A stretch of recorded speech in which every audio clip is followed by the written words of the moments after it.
أن نلتقشهم بالرحمة المغفرة ويعلي درجاتهم في الجنة وأن يدالنا من بركاتهم وأسرارهم وأنوارهم وعلومهم في الدين والدنيا والآخرة. على هذه النية ولكل نية صالحة وإلى حضرة الحبيب سيدنا محمد صلى الله عليه وسلم بسر الفاتحة. أعوذ بالله من الشيطان الرجيم. بسم الله الرحمن الرحيم. الحمد لله رب العالمين الرحمن الرحيم مالك يوم الدين. إياك نعبد وإياك نستعين اهدنا الصراط المستقيم صراط الذين أنعمت عليهم غير المغضوب عليهم ولا الضالين آمين. بسم الله الرحمن الرحيم. الحمد لله رب العالمين والصلاة والسلام على أشرف الأنبياء والمرسلين سيدنا محمد وعلى آله وصحبه أجمعين. رب اشرح لي صدري ويسر لي أمري واحلل عقدة من لساني يفقه قولي. رب زدنا علما نافعا وارزقنا فهما ثاقبا. اللهم انفعنا بما علمتنا وعلمنا الذي ينفعنا. سبحانك لا علم لنا إلا ما علمتنا إنك أنت العليم الحكيم.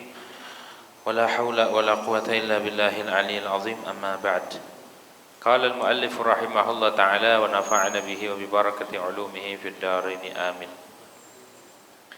Faslun fima yutlabu fis salati was sunanil adapun ini yaitu satu fasal fima yutlabu fis salah, dalam menerangkan sesuatu yang dituntut, dianjurkan di dalam salat. Was sunanul matlubatu fis salati naw'ani, dan adapun sunnah-sunnah yang dituntut di dalam salat naw'ani itu ada dua macam. Ab'adun wa hay'atun. Satu namanya sunnah ab'ad, yang kedua namanya sunnah hay'at. Jadi di dalam sholat itu ada sunnah-sunnah yang dituntut untuk dikerjakan, sunnah yang dianjurkan untuk dikerjakan. Ada dua, ada sunnah ab'ad, ada sunnah hay'at. Kalau sunnah ab'ad itu jama' dari ba'd. Ba'd itu maknanya sebagian. Kenapa dikatakan ba'd? Karena sunnah ini mirip dengan rukun. Maksudnya kalau rukun kalau ditinggal dia harus kembali ke rukun tersebut. Kalau sunnah ab'ad kalau ditinggal dia harus ditambal dengan sujud sahwi. Itu makna di situ persamaannya. Makanya dikatakan ba'd.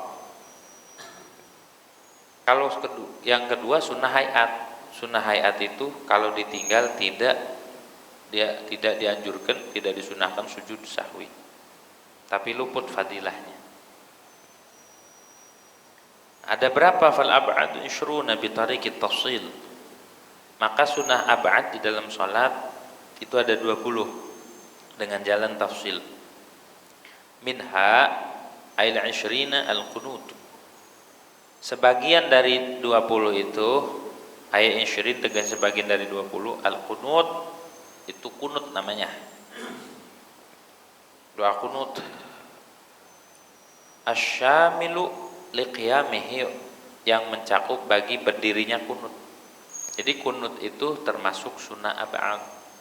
Ba'dun min ab'adis shalah di dalam mazhab Syafi'i.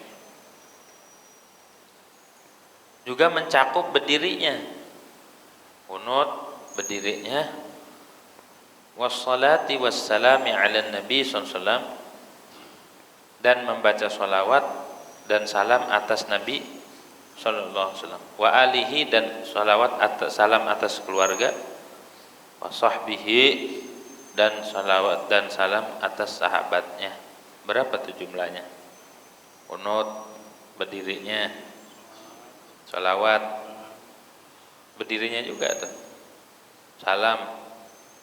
salawat atas Nabi berdirinya, salam atas Nabi berdirinya, salawat atas Ali juga berdiri, salam atas Ali berdiri, salat atas sahabat berdiri, salam atas sahabat berdiri. Berapa tuh? Itu berdirinya juga termasuk sunnah ab'ad.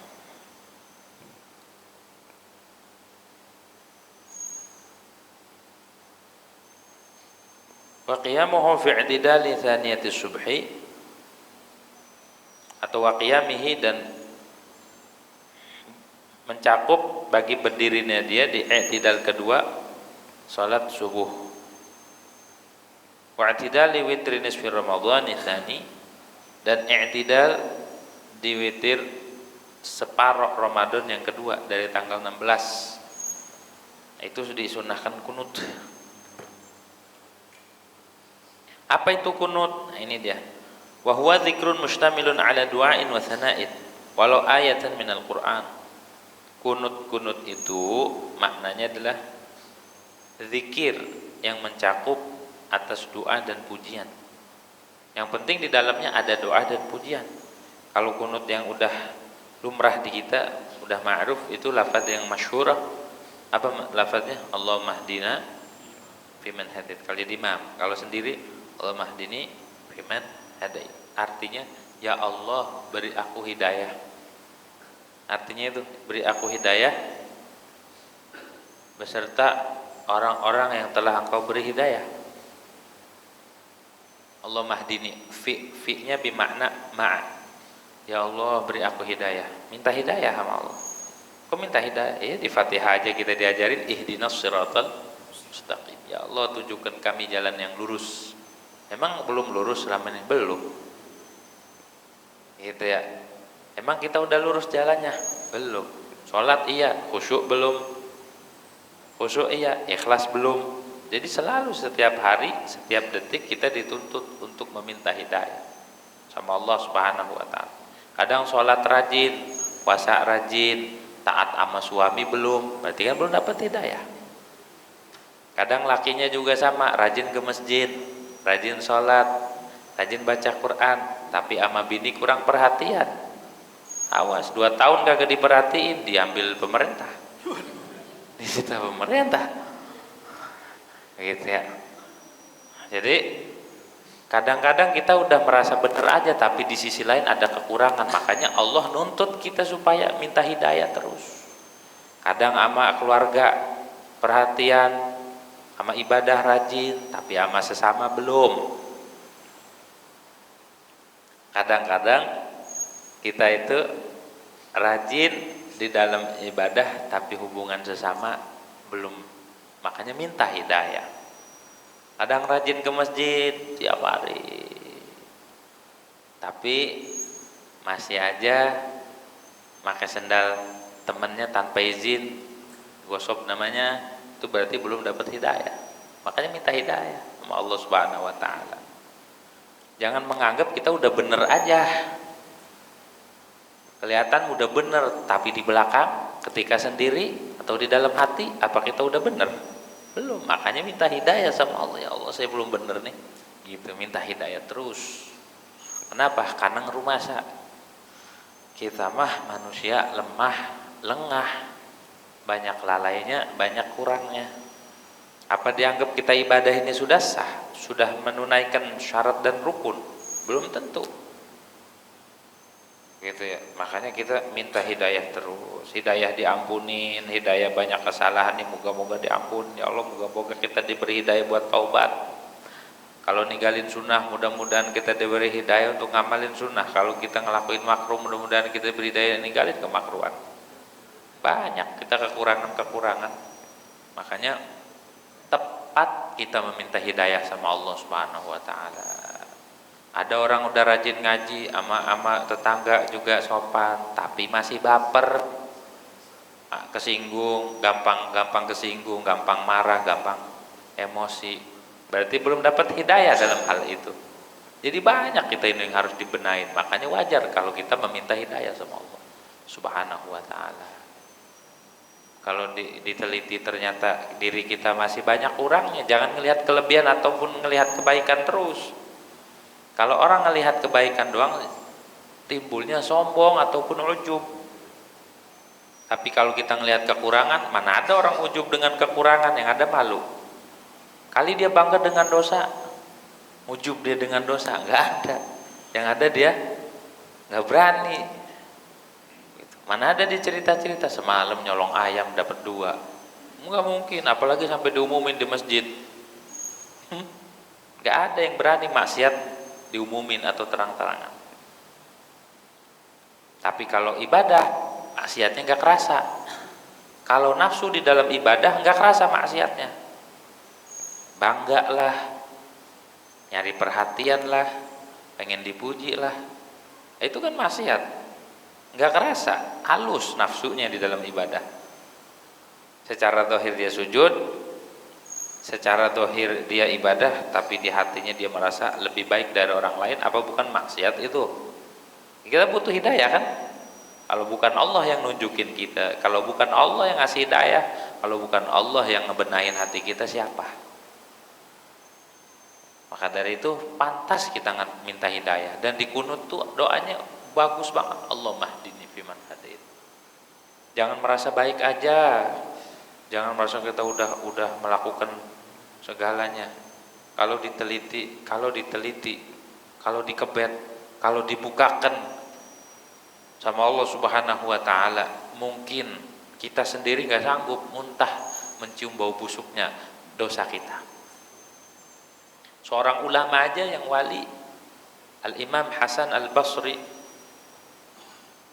beliau muridnya Sayyidina Ali, beliau raisut tabi'in, alim, saleh. Beliau apa? Beliau mengatakan, andai salah satu di antara kalian mencium aroma bau dosaku, niscaya nggak ada yang sanggup satupun. Segitu orang soleh mengatakan, andai kalian mencium dosaku, salah satu di antara, niscaya nggak akan ada yang sanggup pingsan. Itu orang soleh sampai gitu. Apalagi kita umat akhir zaman, res-resan rengginang yang udah paling pojok di toples. Kita res-resan umat akhir zaman, ilmu nggak seberapa, amalnya nggak seberapa, azamnya nggak kayak orang dulu, jadwal ijtihadnya nggak kayak orang dulu. Makanya kita mah kudu banyak-banyak ngeruh masa. Ya Allah, maafin kemarin merasa baik aja. Ya Allah, maafin saya merasa paling baik dari orang lain. Begitu. Bukan dosa nyolong ayam, nyolong sendal, mukul orang, itu mah jelas dosa.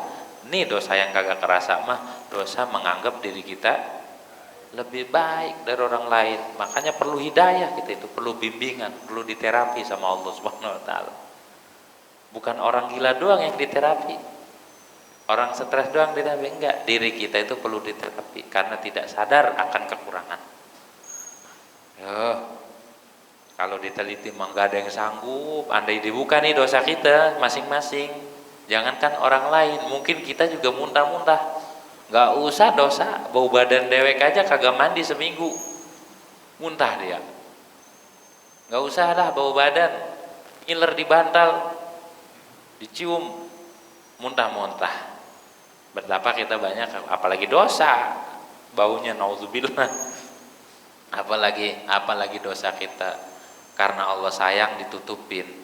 Coba kalau seandainya dibukakan, itu serumah gak ada yang sanggup deketin kita, bener nggak? Gak ada yang mau deket, ngapa? Bau dosa. Tapi Allah sayang banget kan sama kita kan, ditutupin kesalahannya kan kita. Masya Allah ya, Allah maha sayang banget. Allah Rahman Rahim.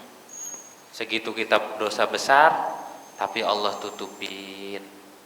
Andai ini seorang suami membuat kesalahan terhadap istrinya, atau istri berbuat kesalahan sama suami, dan seketika itu juga Allah perlihatkan dosanya, mungkin pada pingsan orang rumah, kucing cecak pada pingsan semua. Kenapa? Kagak ada yang sanggup, jadi saking sayangnya Allah ditutupin. Itu anak ngelunjak sama orang tua, dosanya ditutup. Coba kalau seandainya diperlihatkan baunya, kalau seandainya dibukakan sama Allah Subhanahu wa taala. Andai dibukakan nih manusia nih hakikatnya, yang maksiat banyak tumbuh ekor, niscaya semua nih gak usah maksiat. Orang punya sifat munafik aja, itu tumbuh ekor. Andai diperlihatkan, niscaya ini jalanan penuh ekor semua, kita susah jalannya, saking banyaknya orang munafik, kata ulama begitu. Ya Allah, Allah maha sayang tuh. Makanya kita perlu hidayah, perlu kita minta hidayah tuh, minta ya Allah tunjukin aku. Allahumma hdini fiman hadait wa afini fiman afait. Ya Allah, beri aku Afiah itu penjagaan, pemeliharaan kesehatan zahir batin beserta orang yang kau pelihara ya Allah. Mentalnya dijaga. Ada orang sehat badan tapi mentalnya sakit. Ada nggak yang kayak gitu? Gitu. Jiwanya sakit. Kita minta dijaga semua. Afini fiman afin. Jiwanya minta dijaga, zahirnya pun minta dijaga sama. Jangan sampai kita punya mental penjahat. Jangan sampai kita punya jiwa-jiwa penjahat. Makanya minta sama Allah pemeliharaan. Afini fiman afin wa tawallani fiman tawallait. Ya Allah, urusi urusanku. Tanganin aku ya Allah. Beserta orang yang urusannya kau tanganin. Kita punya urusan aja, punya hajat apapun, mohon ya Allah bantu, mohon kasihi, mohon tanganin ya Allah. Saya gak sanggup. Seperti engkau menangani orang-orang yang lain, kekasihmu para aulia. Itu makna wa tawallani fiman tawallait.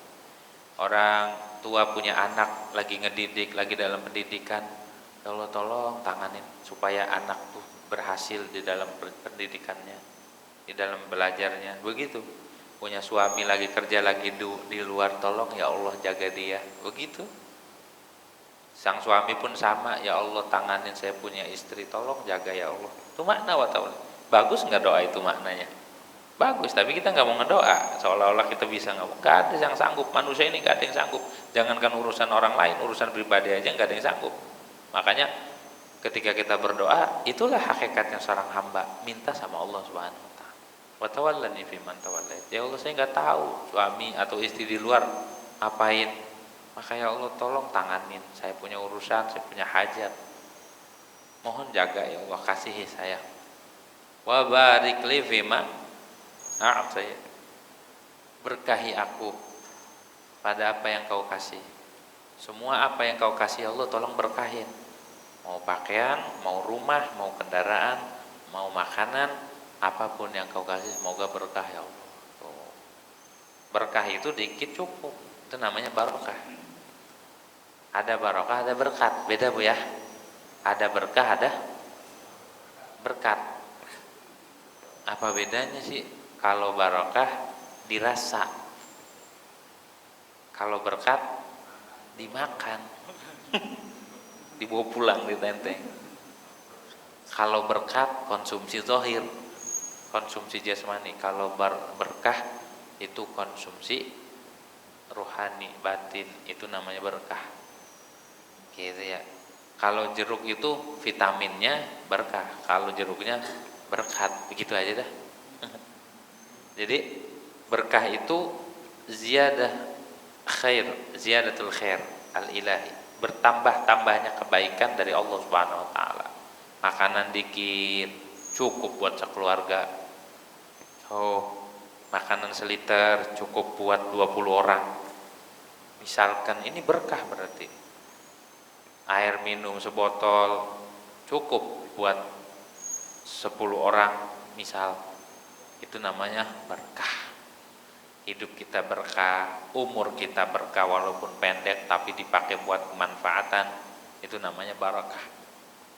Minta sama Allah, ya Allah berkahi semuanya. Punya sawah berkah, punya rumah berkah. Mana bukti rumahnya berkah? Didatengin tamu mulu. Didatengin tamu, itu namanya berkah. Kamu pada datang, minum, makan, joran apa pada datang, itu namanya berkah. Timbang rumah nggak didatengin tamu. Tamu mau walaupun satu ataupun sepotong, setengah manusia setengahnya medi. Yang namanya tamu itu bawa berkah. Gitu ya, tamu. Makanya kita jangan, kalau ada yang namu jangan di hati, namu mulu, jangan. Atau bahasanya kerepotan, jangan. Punyanya air, kasih air putih. Punya makanan, keluarin. Kenapa? Karena makanan yang disuguhkan ke tamu itu tidak dihisab. Tidak dihisab. Kita punya harta, punya makanan apa? Suguhin aja, taruh depan, jangan diumpet-umpetin. Makan, dimakan sama tamu, dimakan sama orang yang datang. Itu tidak akan dihisab. Kata siapa? Itu disebutin di dalam kitab Al-Barakah fi Fadli Sa'i wal Harakah karangan Syekh Ahmad Al-Hubayshi. Di antara sesuatu yang tidak dihisab adalah makanan yang dimakan sama tamu. Oh, makanya jangan merasa kesel ada tamu mulu. Jangan, karena itu nyelamatin harta kita. Gitu ya. Kalau ada tamu kita bersyukur, alhamdulillah, berarti Allah mau nyelamatin, mau nyimpen harta kita. Jadi manfaat diminum, dimakan sama tamu. Apalagi yang bertamu orang soleh, kayak bikin acara di rumah. Nah di kita kan mau bulan Maulid ya. Insya Allah hari Senin kalau panjang umur kita masuk di bulan mulia, bulan kelahiran Nabi besar Muhammad SAW, bulan kelahirannya agama, bulan kelahirannya akhlak, bulan kelahirannya segala kebaikan dan keberkahan itu di bulan Maulid. Makanya kalau bisa ya rumah kita walaupun sekali ambil kesempatan bacain Maulid walaupun sekeluarga doang. Ya saya nggak sanggup kalau ngundang orang. Udah baca Maulid sekeluarga, anak bininya baca Maulid. Begitu. Kalau ngundang-undang mah kagak sanggup. Biar apa rumah kita biar orang ini rumah kagak pernah dibacain Maulid. Rumah kagak pernah dibacain sirahnya Nabi Muhammad SAW. Sesekali rumah kita bacain, dibacakan, biar apa? Biar berkah. Kan minta berkah sama Allah. Giliran dikasih tamu, gini sini kagak mau, katanya minta berkah, tuh berkah. Ke tamu berkah, tuh ya. Dah, jangan sampai tamu udah 2 jam kagak dikasih minum, kagak udah ngobrol 2 jam sampai begini-begini tuh. Seret, sampai cikukan tamu sambil ngobrol. Kenapa ini? Kenapa ditanya doang lagi kagak dikasih air? Cuma tanya kenapa cikukan? Tuan rumah kagak punya pikiran, udah cikukan bukan dikasih air.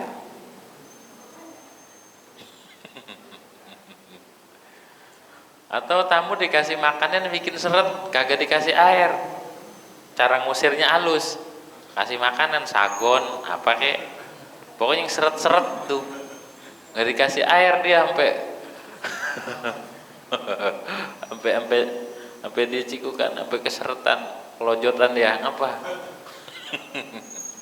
Kagak dikasih air. Nah, nggak boleh gitu sama tamu, hormati tamu. Gitu. Hah? Ngerokok? Boleh. Alisa boleh. Gitu. Asalkan rokoknya beli sendiri. jangan rokoknya minta juga sama tuan rumah. Ada rokok nggak bagi? Dan itu koreknya ada nggak koreknya? Kagak punya korek, kagak punya rokok. Modalnya paru-paru doang. Modal paru-paru. Kenapa ya?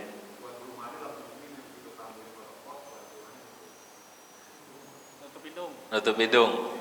Oh gitu. Jadi sensitif ya. Jadi tergantung kalau seandainya enggak ini ngerokoknya di luar. Ya di samping. Minta izin dulu, boleh ngerokok enggak? Oh boleh, silakan. Rokok. Iya ngomong-ngomong ada rokok enggak maksudnya gitu. Minta ngerokok minta. Dah. Asal jangan sampai tamu ngerokok nggak kasih rokok, sampai ngelinting koran, sampai batu, atau nyari buntungan, jangan sampai gitu. Ngapain bang di tempat sampah? Kagak. Nah itu berkah kalau ada tamu, berkah rumah kita ya. Nah, barik li fima atit waqini syarrama qadain. Ya Allah jaga aku waqini syarrama qadain dari keburukan apa yang kau tetapkan, dari keburukan qada'mu. Minta dijaga sama Allah. Sebelum terjadi nggak apa-apa minta. Kalau udah terjadi kebaikan ke keburukan jangan ngeluh. Semua orang mintanya dijaga dari musibah, bener nggak? Tapi kalau udah terjadi jangan putus asa, jangan ngeluh, jangan marah. Kan saya udah ngedoa, kenapa saya jatuh juga, kenapa saya jadi bangkrut? Jangan. Udah terjadi itu adalah qada, qadar. sikap kita sebagai hamba harus nerima, karena kalau nggak nerima kecewa, sakit hati. Coba kalau kita terima aja, iya ya. Apa yang membuat kita kecewa? Apa yang membuat kita sakit hati? Apa? Harapan kita yang berlebihan. Jadi kalau orang berharap, siap-siap kecewa. Dan jangan nyalain orang lain, karena dia yang berharap, sakit hati sendiri. Buat mulihinnya, buat nyembuhin rasa sakit hati dan kecewa apa? Ketika udah terjadi yang gak diinginkan, yang tidak sesuai dengan keinginan kita atau sesuatu yang buruk udah terjadi, obatnya adalah ridho sama ketetapan Allah. Kan rukun iman yang keenam apa? Qada, iman sama qadar. Maksudnya iman sama qadar itu adalah ridho, baik dan buruknya itu dari Allah Subhanahu wa taala. Jadi kita nerimanya saja, enak tuh. Misalkan ada musibah, kalau kita nggak nerima, dipikirin jadi beban ya. Tapi kalau kita nerima, ya Allah, barangkali ini yang terbaik, ini kebaikan Allah, ini Allah maha baik, hilang tuh bebannya saja. Misalkan ada beban berat banget, gampang ngurainya, biar terima.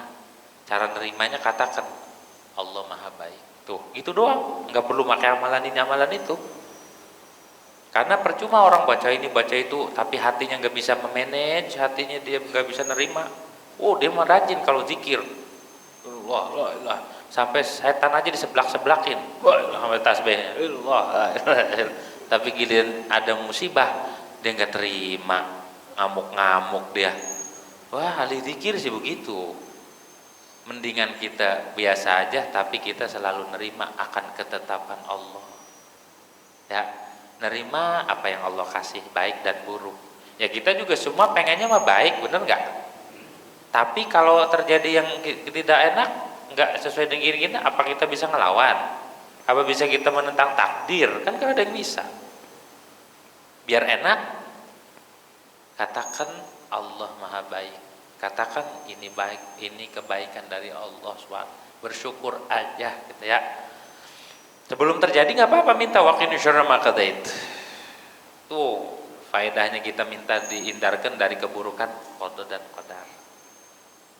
Ya, kalau seandainya dia nggak dapat berkat, lagi tahlilan, lagi acara, Bang, udah sendal hilang, berkat nggak dapat, muludan, rebutan. Dia sempat hilang 5 menit pas rebutan berkat. Mana dia? Mana? Rebutan makanan hilang. Jangan-jangan subuhnya nggak kunut nih. Jangan-jangan dia nggak bangun subuh nih, nggak ngedoa nih. Ya, ataupun kita jatuh keseleo apa, ente nggak ngedoa, nggak minta dilindungin sama Allah Subhanahu wa taala. Begitu tuh ya. Salah, jangan salahkan orang lain, salahkan diri sendiri. Ngapa nggak minta perlindungan sama Allah Subhanahu?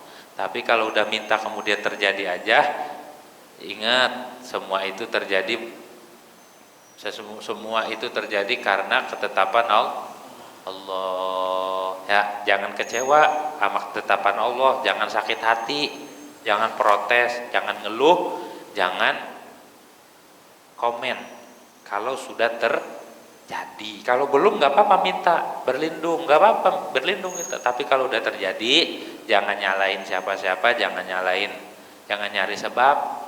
Ingat semua itu sudah ditetapkan sama Allah Subhanahu wa taala. Lega tuh hati kita. Lega kalau udah begitu. Kenapa kita berat, beban kita berat, pikiran kita mumet? Karena kitanya nggak terima, mencoba memaksakan melawan takdir, tidak terima takdir, berat. Makanya coba kalau kita nerima, tenang aja. Ditinggal mati sama istri, ditinggal mati sama suami, jangan nangis, gitu, biasa aja. Ya sedih nggak apa-apa, sewajarnya, wajarnya aja sedih, paling sejam doang, habis itu ngerokok bareng, kongko lagi bareng. Waktu ngegotong keranda menangis, sedih, sek-sekan ya. Waktu nguburin, pas pulang ngopi, ngerokok, nongkrong lagi, ketawa-ketawa. Nah itu baru top tuh katanya. Jangan sedih, jangan larut dalam kesedihan. Harus bahagia, harus happy. Gak boleh sedih. Itu baru laki-laki sejati. Jangan ditinggal mati sama bininya dia langsung pingsan. Apaan gitu? Dia langsung murung aja. Seolah-olah kehilangan dunia dan seisinya.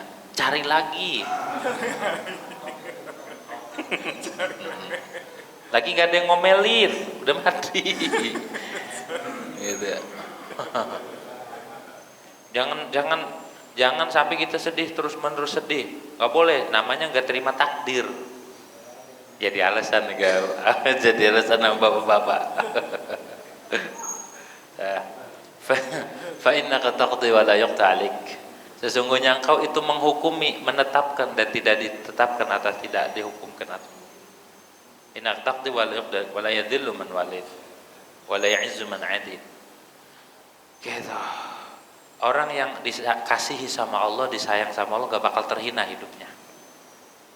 Dan juga orang yang dimusuhin sama Allah, digedegin sama Allah, dimurka, dia tidak akan bahagia, dia tidak akan mulia, dia terhina.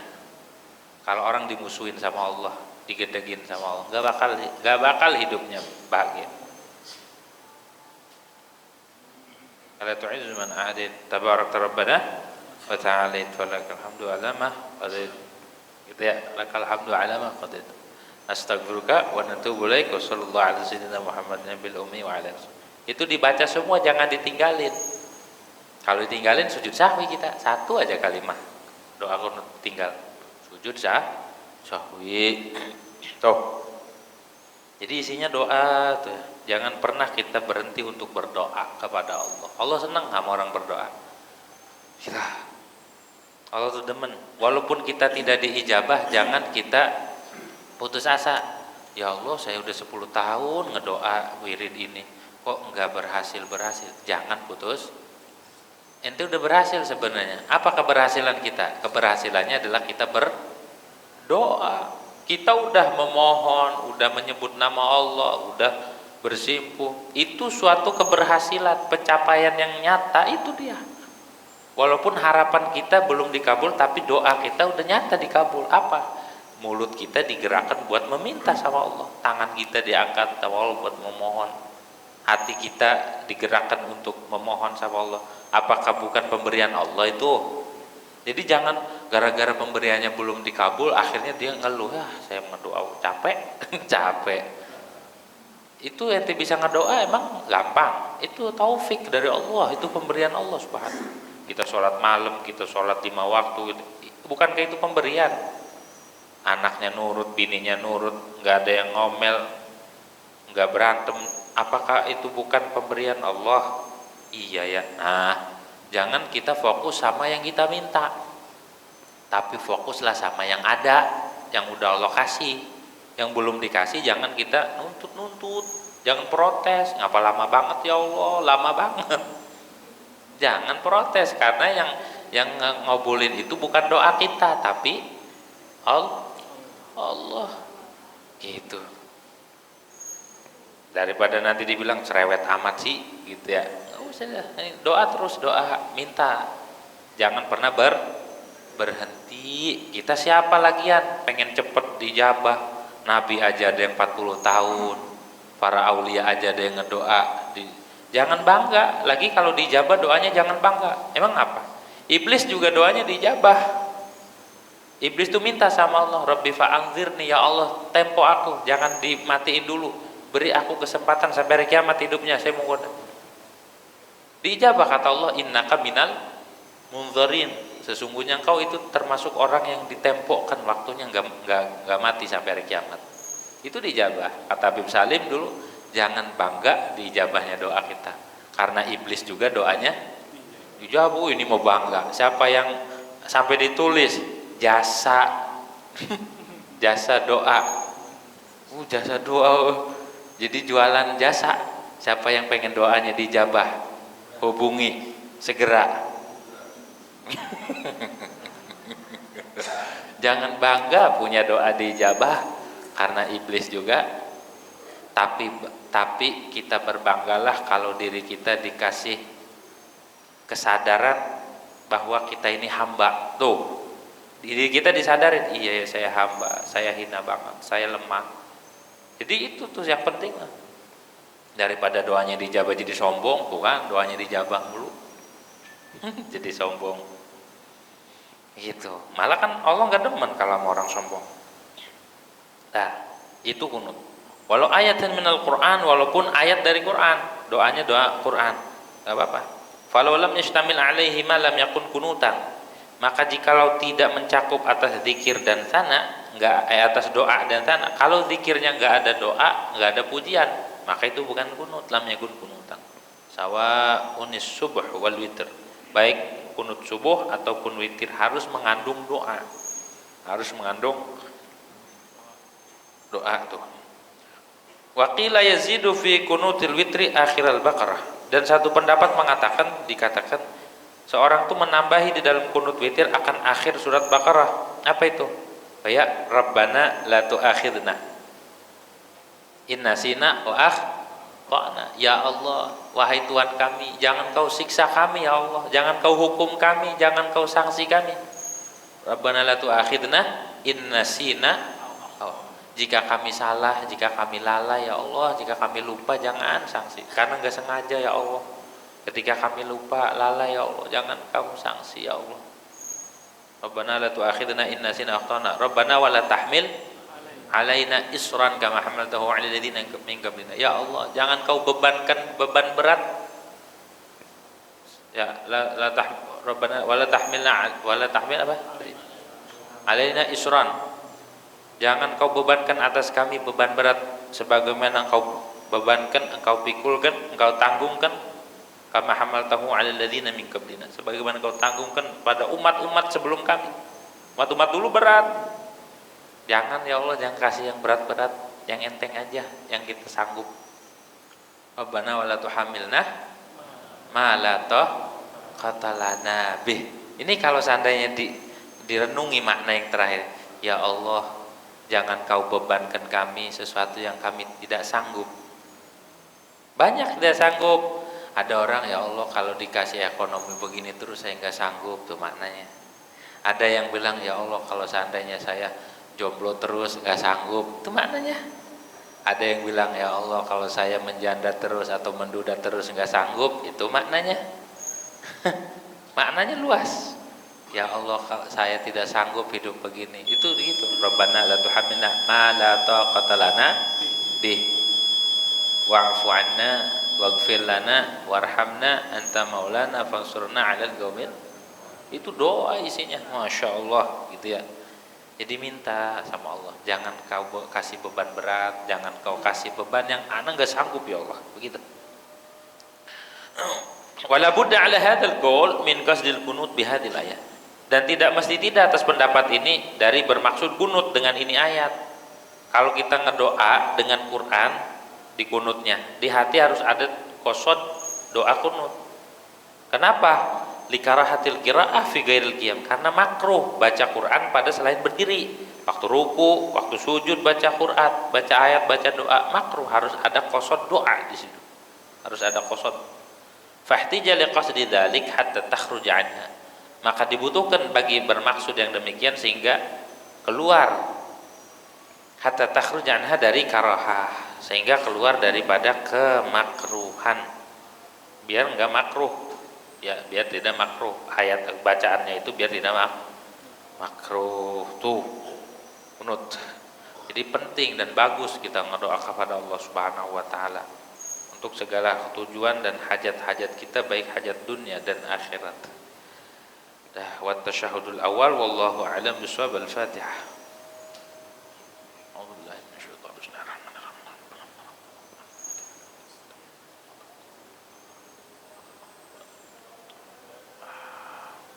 Rabbana taqabbal minna innaka antas samiul alim wa tub 'alaina innaka antat tawwabur rahim. Allahumma aqsim lana min khashyatik ma tahulu bihi bainana wa baina ma'asik, min ta'atika ma tuballighuna bi jannatak, wa min al-yaqini ma tuhawwinu bihi 'alaina masa'ib ad-dunya wa matina Allahumma bi asma'ina wa absarina wa quwwatina abadan ma ahyaytana waj'alhu al-waritha minna waj'al sarana 'ala man zalamana wa ansurna 'ala man 'adana wa la taj'al musibatana fi dinina wa la taj'al ad-dunya akbar hammina wa la mablagha 'ilmina wa la ghayata raghbatina wa la tusallit 'alaina bi dhunubina man la yakhafuka wa la yarhamuna.